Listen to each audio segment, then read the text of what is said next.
Primeiro, o Roberto Mota vai falar com a gente. Roberto Mota é o responsável pelo diretório aqui do Rio. Depois, o Marcos, que é o nosso diretor de marketing, vai falar também para vocês. E a gente vai abrir para perguntas.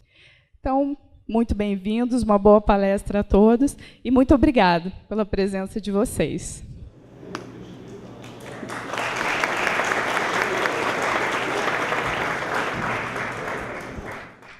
Obrigado, Manu. Boa noite. Há mais ou menos 5 anos atrás, um grupo de pessoas se reuniu para falar sobre o Brasil. E esse grupo de pessoas se perguntou o que a gente pode fazer, né? Que é uma pergunta que hoje em dia muita gente se faz, e aposto que muitos de vocês estão se fazendo. E depois de muita discussão surgiu uma ideia, que foi de fundar um partido político. Mas um partido diferente, que pudesse ser um instrumento de participação do cidadão comum na política. E o Novo foi fundado em fevereiro de 2011, por 181 pessoas de 36 profissões diferentes. E qual é a mensagem do Novo? Depois da minha parte, o Marcos, que cuida da área de marketing do Novo, vai entrar em detalhes sobre o nosso projeto, onde é que a gente está. Mas a mensagem do Novo é muito simples. Ela se resume em 3 ideias principais. A primeira ideia é que política não é negócio. Política é serviço à comunidade. É uma ideia revolucionária, né, no Brasil de hoje. Muita gente até se espanta quando a gente diz isso. A segunda ideia é que políticos e administradores públicos precisam ser competentes.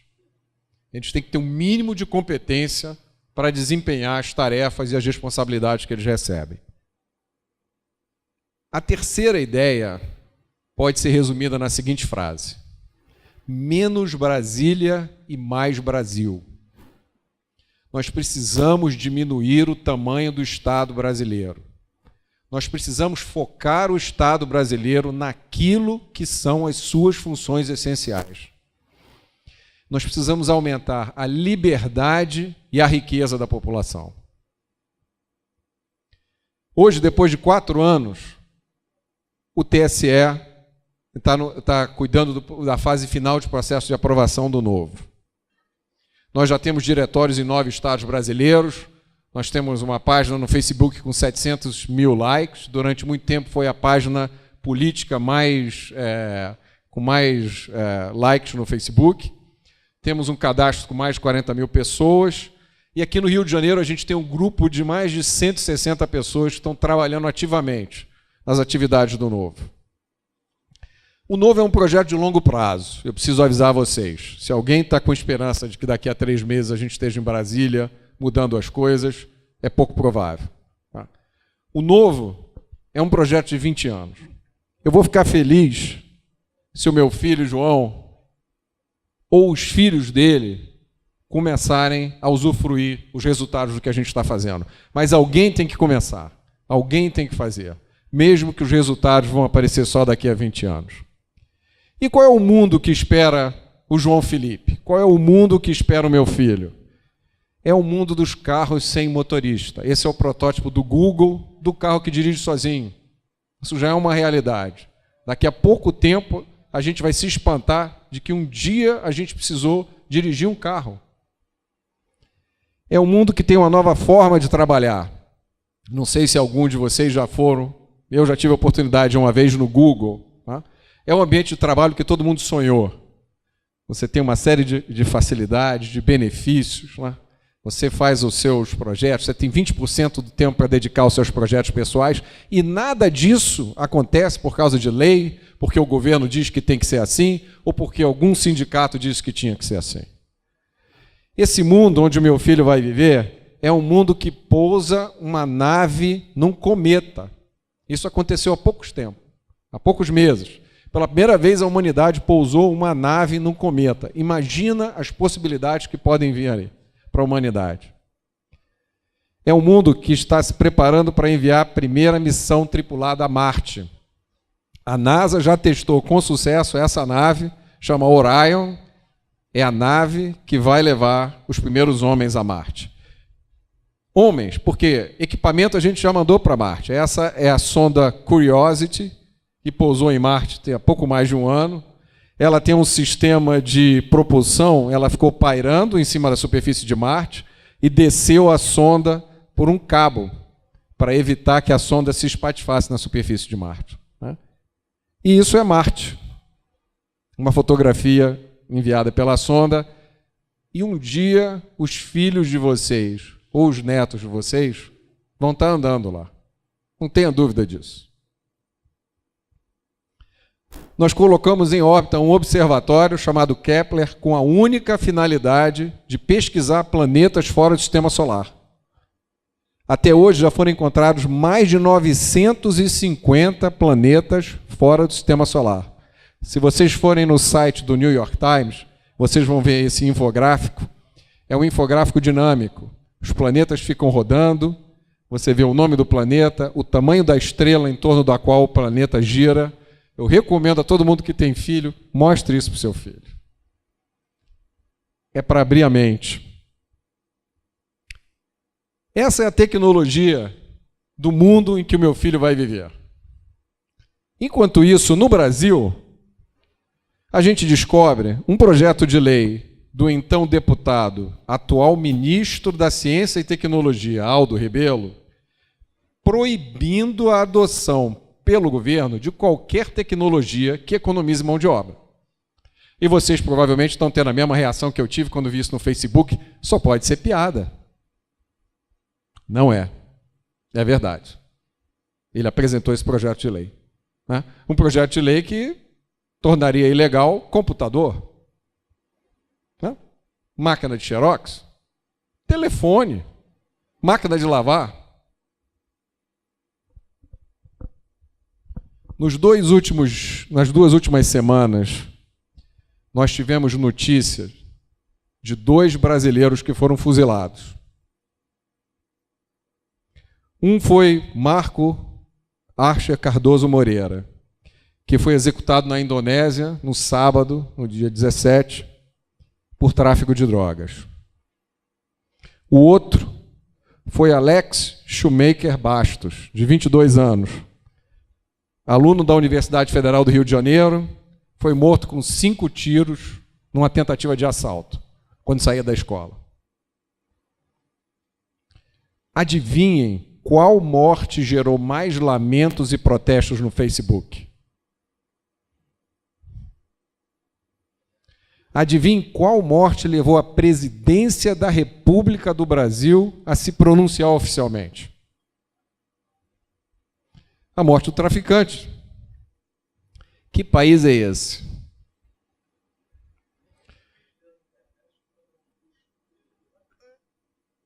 Imaginem essa cena. Imagine a presidente da República do Brasil, presidente da República do Brasil, no dia 1º de janeiro, lendo uma lista com o nome de 60 mil brasileiros que vão ser executados em 2015. Essa lista não existe, mas poderia existir. Por quê? Em 2015, 60 mil brasileiros vão morrer assassinados. Que país é esse? Que país é esse onde fica essa casa, que precisa de uma cerca elétrica em cima do muro? Essa casa fica em Piratininga, para vocês saberem. Um criminoso, quando ele comete um assassinato ou um outro crime selvagem, ele cria 2 grupos de pessoas prejudicadas. O primeiro grupo de pessoas prejudicadas, óbvio, é a família da vítima. O cara que foi assassinado, a família dele ficou desamparada. O segundo grupo de prejudicado é a própria família do criminoso. E se o criminoso for preso, a família pode ficar desamparada, pode ficar abandonada, o que é um resultado da escolha que o criminoso fez de uma certa forma. Mas não é justo que, se na família do criminoso tiverem crianças, essas crianças passem necessidade. Qual seria a solução óbvia e moral? Você fazer com que o criminoso trabalhe na prisão, pague o sustento da família que ele deixou lá fora e, de alguma forma, restitua o prejuízo que ele causou na família da vítima.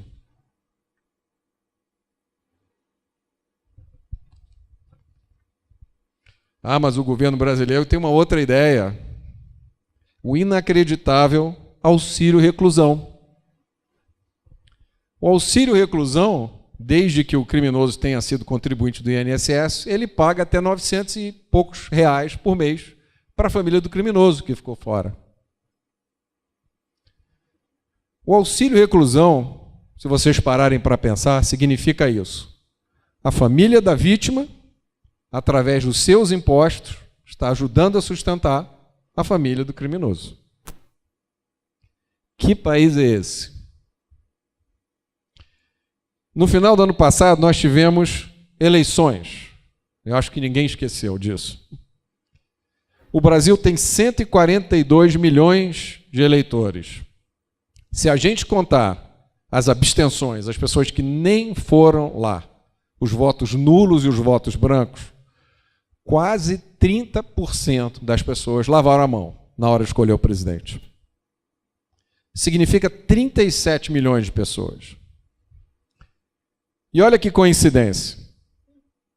Do lado esquerdo, em vermelho, tem as partes do mapa, tem os estados em que a presidente teve maioria dos votos. Isso é do lado esquerdo. Do lado direito, tem o mapa, em vermelho, os estados em que pelo menos 25% da população recebe Bolsa Família. Existem estados onde mais da metade da população recebe Bolsa Família. No Brasil de hoje, 1 em cada 4 brasileiros depende do governo para sobreviver. Que país é esse? Nós somos um país onde, se você não é de esquerda, você é automaticamente classificado como de direita, de extrema direita. Na minha opinião, e eu sei que alguns de vocês pensam diferente, e é bom que cada um tenha a sua própria opinião, mas na minha opinião não existe esquerda e direita. Na minha opinião existe propriedade privada e coletivismo. Existe direitos humanos e arbitrariedade. Existe democracia e ditadura. Olha aqui, uma ditadura de direita e uma ditadura de esquerda. Percebe a diferença? Olha essa foto. Nessa foto está Getúlio Vargas, que foi ditador do Brasil durante muito tempo, um político populista, autoritário. No governo dele houve censura à imprensa, tortura. Do lado dele está Luiz Carlos Prestes, secretário-geral do Partido Comunista do Brasil, extrema esquerda. Os dois estão juntos num palanque eleitoral em 1946. O que não está nessa foto, e que muita gente não sabe, é que alguns anos antes dessa foto ser tirada, Getúlio Vargas tinha deportado a esposa de Luiz Carlos Prestes para a Alemanha nazista, onde ela morreu na câmara de gás. Ela estava grávida de Luiz Carlos Prestes.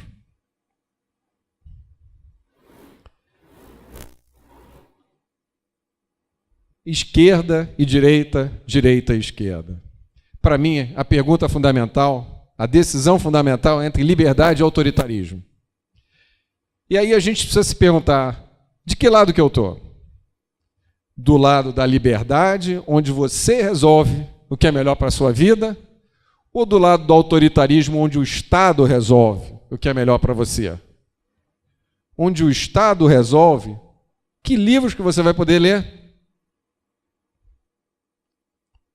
O Estado resolve os brinquedos que os seus filhos vão poder ter. O Estado resolve que está na hora de trocar a tomada da sua casa. Não, espera aí. Está na hora de trocar a tomada do Brasil inteiro. O Estado resolve até assuntos importantíssimos, como em que dia você vai comemorar o Dia Nacional do Macarrão. Se vocês estão achando que é piada, pode dar um Google. Ou, qual é o melhor nome para uma ponte? Vocês não acham que isso é um assunto digno da Comissão de Constituição e Justiça da Câmara? Enquanto 60 mil pessoas são assassinadas por ano no Brasil? Todo mundo lembra dessa foto, desse placar, né? Eu acho que ninguém esqueceu. Mas o que a maioria não conhece é esse outro placar aqui.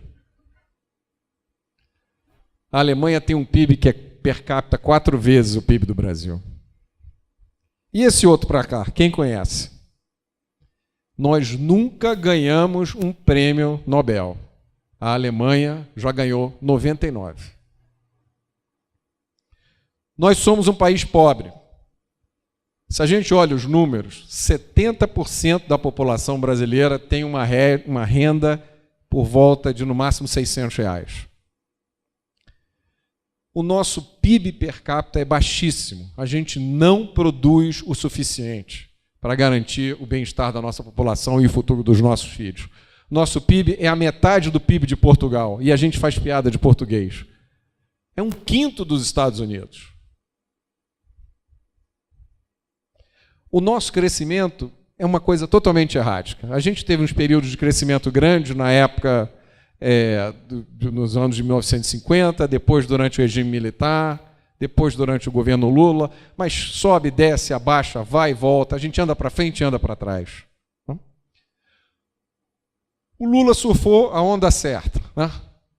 O que muita gente não sabe é que ele era o cara certo no lugar certo. Aconteceu durante o período dele no governo 3 coisas. Uma explosão no preço das commodities. Se você olhar esse gráfico, é a linha sólida, é o preço das commodities, o pontilhado é o PIB brasileiro. O preço das commodities disparou, a taxa de juros internacional caiu e houve o boom demográfico, uma grande quantidade de jovens entrando no mercado de trabalho. Então houve dinheiro para fazer muita coisa. É um crescimento que não era sustentável. Um dia essa situação ia mudar. E mudou. E quem veio depois do Lula não teve a mesma sorte. A gente está vivendo uma época de crescimento medíocre. Nosso crescimento era errático, agora ele está medíocre.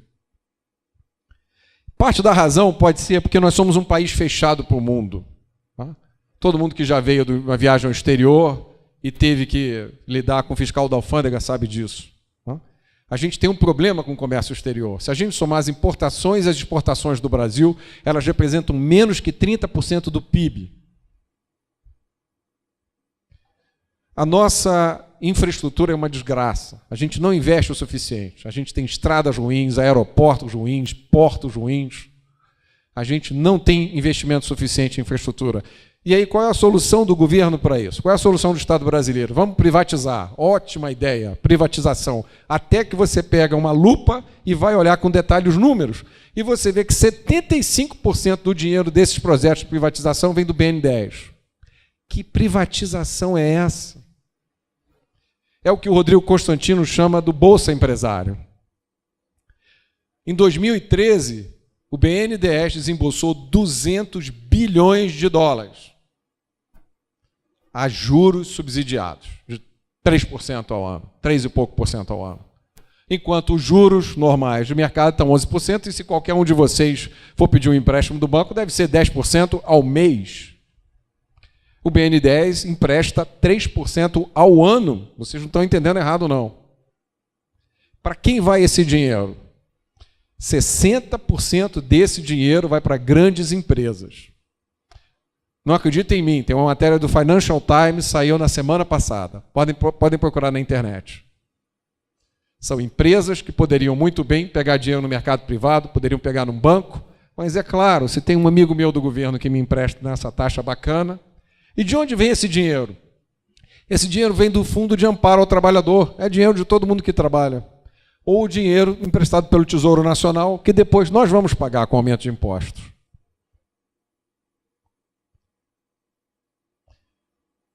Nós gastamos 6% do PIB com educação e até 2023 vai para 10%. Vai ser obrigado a gastar 10%. E, ao mesmo tempo, nós somos o único país do mundo que está em 2 listas. Na lista das 10 maiores economias do mundo e na lista dos 10 piores resultados do teste PISA, que é o que mede a educação a nível mundial. Então, a gente tem uma educação que não funciona, com 6% do PIB, e agora a gente vai dar mais 4% do PIB para as pessoas que fazem a educação não funcionar, gastarem mais. Quem é professor sabe do problema sério que a gente tem aqui no Rio de Janeiro, e provavelmente tem em outros estados, que é o problema de que as crianças passam de ano sem aprender. Não é? Por causa dos critérios de aprovação, as pessoas vão, têm um determinado número de presenças, conseguem uma pontuação mínima e passa de ano, mesmo sem aprender nada. E parte da razão disso pode ser que a maior parte do dinheiro que o Brasil investe em educação é na educação superior, não é na educação fundamental.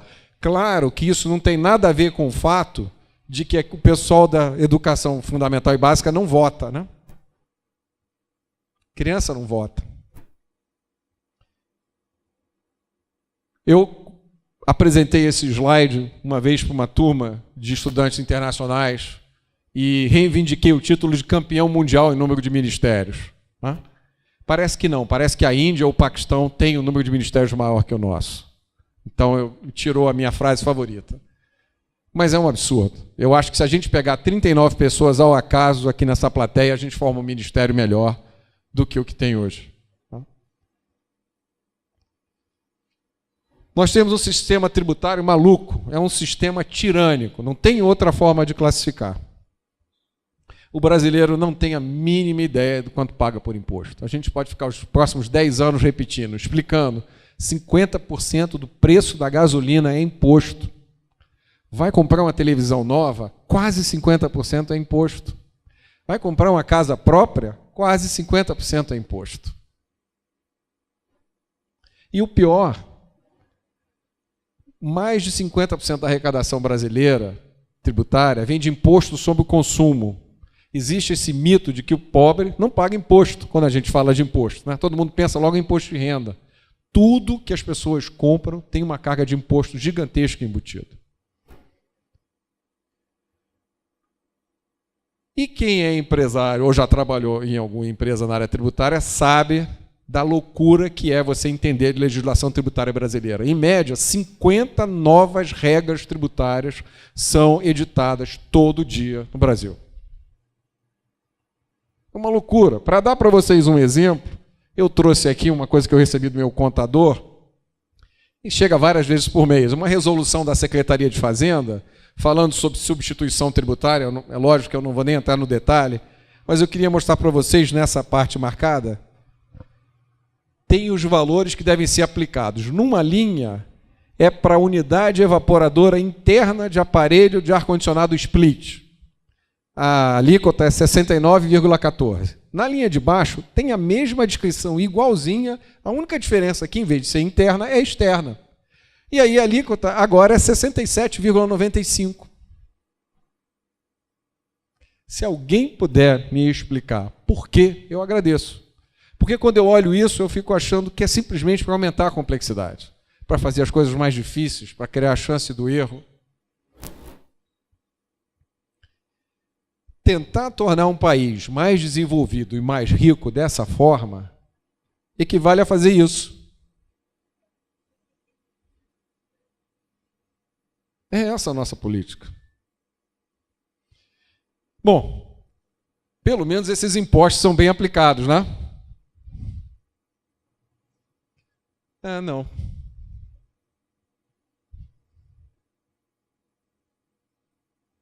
Não.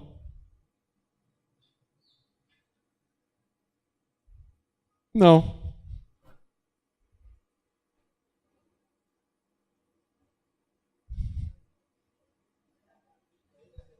Não. Não. Os nossos políticos são muito incompetentes. Até pouco tempo a gente era o país do futebol e do concurso público. Agora nós viramos o país da delação premiada. O que está acontecendo na Petrobras desafia a incredulidade. Né? Não é possível que esteja acontecendo isso mesmo.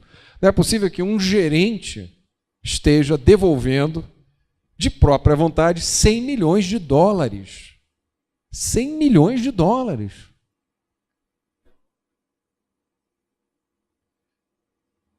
É importante a gente entender o que aconteceu na Petrobras, porque é um símbolo do que está acontecendo no Brasil. Um partido político colocou executivos nas diretorias, esses executivos fraudaram contratos E o dinheiro desviado foi para partidos políticos, para políticos e para os executivos. É para isso que a gente precisa ter empresa de petróleo estatal. Porque o petróleo é estratégico, não é? Interesse nacional. Porque se a empresa não for estatal, o petróleo vai parar na mão dos investidores estrangeiros. Imagina que horror. E muitos desses executivos continuam lá. A presidente da empresa continua lá. É um Estado que se acha super competente. Um dos maiores escândalos do Brasil de hoje, e que você raramente vê discutido na imprensa, são os benefícios fiscais, as isenções de impostos, os benefícios creditícios que o governo dá. Se a gente olhar esse gráfico aqui, essa barrinha em azul, mais de 300 bilhões de reais em 2014 foram para empresas beneficiadas por essas isenções, por créditos especiais, benefícios fiscais. Vocês estão somando? Tem alguém somando? 200 bilhões do BNDES, mais 300 bilhões aqui. Daqui a pouco é dinheiro de verdade, né? Ninguém vê isso. É maior, esse valor é maior do que o orçamento inteiro, 3 vezes maior do que o orçamento do Ministério da Saúde, 3 vezes maior do que o orçamento do Ministério da Educação. Se a gente olha para a história do Brasil, a gente vai ver que o século XIX foi um século perdido para a gente, né? Nosso crescimento no século XIX foi zero. No início do século XIX, 1800, o PIB per capita do Brasil era igual ao dos Estados Unidos. Pensem nisso. Igual ao dos Estados Unidos. Um século depois, o PIB americano já era 7 vezes o PIB brasileiro. A gente teve um século totalmente perdido. Para lidar com esse fato, nós criamos uma teoria da dependência. Essa é uma teoria famosa, né? Não só no Brasil, na América Latina, inclusive subscrita por alguns dos nossos intelectuais de peso. Né? O que essa teoria diz? Que a culpa de nós sermos subdesenvolvidos é dos países ricos. Para superar a pobreza, a gente precisa abandonar o capitalismo. A parte mais fundamental dessa teoria é que diz que nós somos vítimas. Nós somos vítimas. E a saída é o socialismo. Essa teoria ainda é a narrativa dominante da história econômica da América Latina. Essa teoria deixou um impacto terrível na cultura brasileira. É por causa dessa teoria que no Brasil todo mundo é vítima. Todo mundo se sente prejudicado. Todo mundo precisa ser indenizado por alguma coisa. Nós vivemos num país que acredita na gratuidade. Nós acreditamos no ônibus gratuito. Mas quem paga o combustível, o salário dos motoristas, os pneus? A gente acredita no restaurante de R$1, mas a comida não custa R$1. Quem é que está pagando a diferença? Nós somos um país onde as pessoas têm vergonha do sucesso. Nós sentimos uma culpa profunda por usufruir os frutos do nosso trabalho. Todo mundo que tem sucesso no Brasil tem que se explicar. Nós somos um país cheio de socialistas de iPhone. Ou marxista de Facebook. Eu tenho certeza que vocês conhecem vários. E para complicar essa história toda, nós moramos no Rio. Rio de Janeiro já foi capital do Brasil durante muito tempo. Depois virou uma cidade-estado muito rica. Nós temos uma herança política muito complicada, da qual a gente nem sempre se dá conta. É uma herança que às vezes parece que piora à medida que o tempo passa. Nós tivemos durante muito tempo políticos e administradores que batiam de frente com o governo federal. E eu até arrisco dizer que algum deles demonstraram menos do que a competência necessária para administrar um Estado. O carioca ainda vê a polícia como um instrumento de poder da ditadura. É uma polícia a servir de um poder ilegítimo. A gente não sente que a nossa polícia está a serviço da sociedade. E aí você mistura isso com uma cultura que admira, né, o marginal, o jeitinho. Essa é uma obra de Hélio Oiticica, que foi um artista plástico famoso dos anos 70. Quando você junta essas coisas todas, a gente tem uma mistura explosiva no Rio de Janeiro, que a gente não tem em lugar nenhum. Né? No Rio de Janeiro acontecem coisas que é difícil a gente acreditar. Nesse dia, que foi 30 de novembro de 2002, eu estava saindo com a minha mãe de um médico na cidade, eu nunca esqueço disso. A gente chegou na calçada para pegar um táxi e estava uma correria, um burburinho. Eu perguntei para uma pessoa que estava passando, o que foi que aconteceu? O Fernandinho Beiramar mandou fechar o Rio de Janeiro. E assim foi feito. Eu estava no centro da cidade do Rio de Janeiro, as lojas fechando, todo mundo pegando o carro para ir para casa. Fechou o Rio de Janeiro. E tem coisas que a gente vê e mesmo assim ainda não acredita aqui no Rio. Segurança no Rio de Janeiro é uma preocupação que todo mundo tem o tempo inteiro, né? A gente sai de casa de manhã abraçando a bolsa, abraçando a mochila, olhando por cima do ombro. O telefone toca de madrugada, a gente acha que é o golpe do sequestro. Está todo mundo sempre de sobreaviso. E isso é um espírito que contamina toda a sociedade. Basta ir à praia agora no verão e a gente vê o resultado dessa contaminação. Bom, esse é o nosso desafio. É para mudar isso que vocês estão sendo convocados. É para mudar isso que a gente está trabalhando. E para plantar a semente dessa mudança, nós estamos mobilizando a turma do Novo. É um pessoal jovem, muito bem preparado, muito boa formação, alinhados em torno de uma proposta diferente. E aí o Marcos, a seguir, vai falar o que é essa proposta. Essa é a nossa turma. Nós estamos fazendo nosso dever de casa, nós estamos criando uma estrutura, criando uma organização, criando processos, falando com as pessoas. As nossas ideias estão se espalhando aos poucos.